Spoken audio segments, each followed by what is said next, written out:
नमस्कार। आज हम एक बहुत ही दिलचस्प आध्यात्मिक साधना की पड़ताल करने वाले हैं।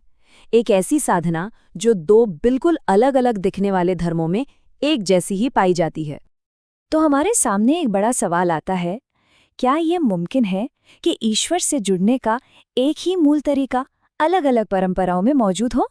चलिए इस दिलचस्प सवाल की गहराई में उतरते हैं। इस सफर के लिए हमारा रोड मैप कुछ ऐसा रहेगा। सबसे पहले हम नाम की शक्ति को समझेंगे, फिर इस्लाम और भक्ति परंपरा में इसके अलग अलग रूपों को देखेंगे और आखिर में इन सभी धागों को एक साथ जोड़ेंगे। ठीक है, तो चलिए शुरू करते हैं। हमारा पहला पड़ाव है मूल बात को समझना कि आखिर एक नाम में इतनी शक्ति होती कैसे है। देखिए, इस पूरे विश्लेषण का जो आधार है वो ये विचार है कि परमात्मा के किसी नाम को जपना उस निराकार अदृश्य शक्ति से जुड़ने का एक सीधा और बहुत शक्तिशाली तरीका है। और ये प्रथा सिर्फ एक नहीं बल्कि कई संस्कृतियों में पाई जाती है। अब हम अपनी तुलना के पहले स्तंभ की तरफ बढ़ते हैं, सूफी इस्लामी परंपरा और उनकी सबसे बड़े नाम की खोज।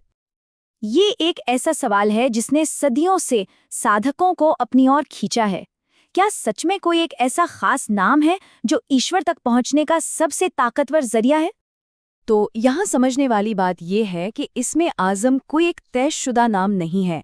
ये एक बहुत ही व्यक्तिगत पर्सनल अनुभव है। ये वो नाम है जो किसी साधक के दिल में सबसे ज्यादा गूंजता है और उसे ईश्वर के सबसे करीब महसूस कराता है। और ये स्लाइड हमारी बात का एक पक्का सबूत है। अगर आप देखें तो ये टेबल दिखाती है कि अलग अलग महान सूफी विद्वानों ने अल्लाह के अलग अलग नामों को अपने लिए सबसे बड़ा नाम या इसमें आज़म माना। मिसाल के तौर पर देखिए, गौसे आज़म के लिए ये या हय्यू या कय्यूम था, जिसका मतलब है हे हमेशा जीवित रहने वाले, हे स्वयं स्थित। वहीं इमाम रब्बानी के लिए सिर्फ या कय्यूम था। ये बात इसकी व्यक्तिगत प्रकृति को और भी साफ कर देती है। हालांकि ये बहुत व्यक्तिगत है, फिर भी कुछ नाम सबसे ज्यादा माने गए हैं। इनमें या हय्यू या कय्यूम या अल्लाह जो कि मूल नाम है और या रहीम यानी सबसे ज्यादा रहम करने वाला, ये सब प्रमुख हैं। चलिए अब अपनी तुलना के दूसरे स्तंभ की ओर बढ़ते हैं और देखते हैं कि यही विचार हिंदू भक्ति, खासकर मराठी संतों की परंपरा में कैसे सामने आता है। यहाँ पर एक सीधी और बहुत गहरी समानता नजर आती है।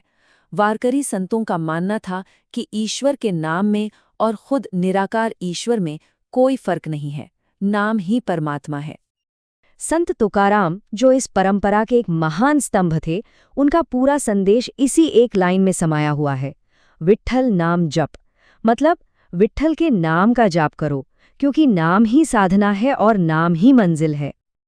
ये परंपरा और भी दिलचस्प हो जाती है जब हम देखते हैं कि संतों ने एक ही निराकार ईश्वर को कितने ही नामों से पुकारा। उन्होंने विट्ठल के भजन गाए, जिन्हें पांडुरंग भी कहा गया, हरि भी और नारायण भी। आखिर में ये सारे नाम एक ही परम सत्य की तरफ इशारा करते हैं। और ये स्लाइड इस बात को और भी पुख्ता करती है। ठीक वैसे ही जैसे हमने सूफीवाद में देखा था, ये टेबल दिखाती है कि कैसे ज्ञानेश्वर, नामदेव और तुकाराम जैसे अलग अलग मराठी संतों ने एक ही निराकार ब्रह्म तक पहुंचने के लिए विट्ठल, हरि और पांडुरंग जैसे अलग अलग नामों का सहारा लिया। तो अब तक हमने दो अलग अलग परंपराओं को देखा है।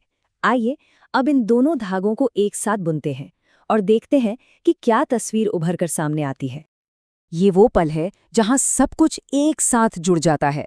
एक तरफ इस्लामी सूफीवाद का इस्मे आज़म और वजीफा है, यानी नाम जपने की साधना, तो दूसरी तरफ हिंदू भक्ति की नाम जप भक्ति और अभंग।